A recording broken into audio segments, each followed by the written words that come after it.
Matt Santiago, Santa Knows Best. Andrew Young, Mortgage Wise Financial, and the Community Mortgage Movement.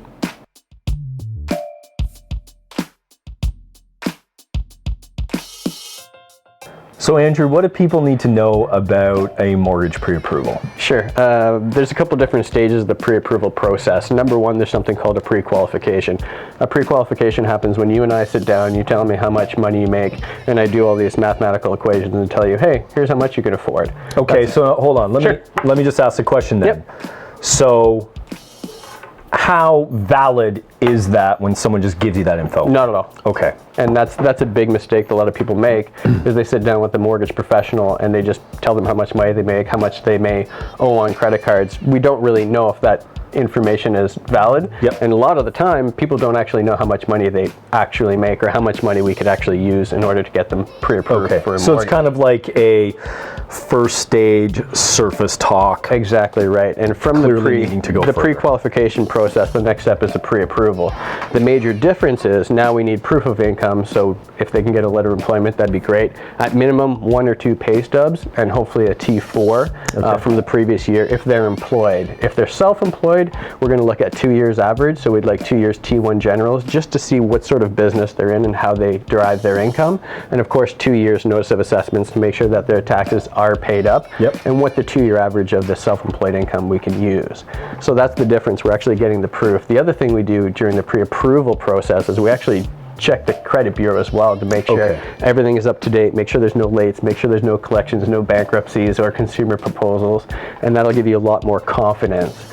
The next step after that is actually sending it and packaging it and sending it to a lender. So actually, I guess then saying, here you go, here's the client, it's wrapped in a bow, yay or nay? Absolutely. So the biggest difference between a pre-approval and an approval is the pre-approval is just based on the client alone and the client's situation.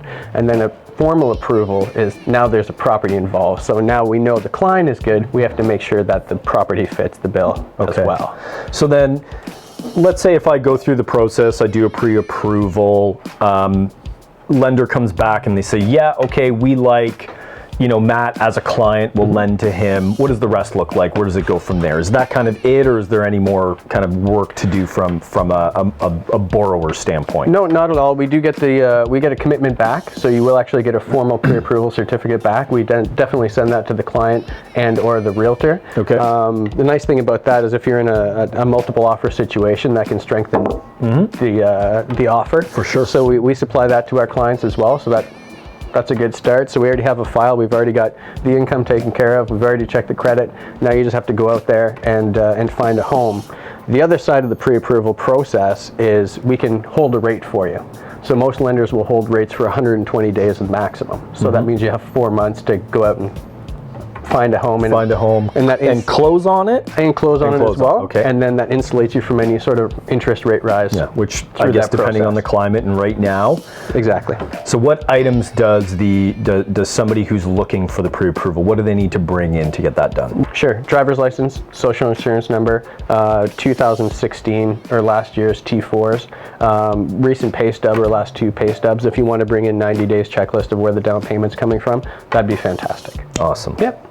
So Andrew, when should somebody get pre-approved? Yeah, it's a great question. Number one, if you're a first-time home buyer, definitely go through the process. We'll walk through a bunch of things that you may not know to ask.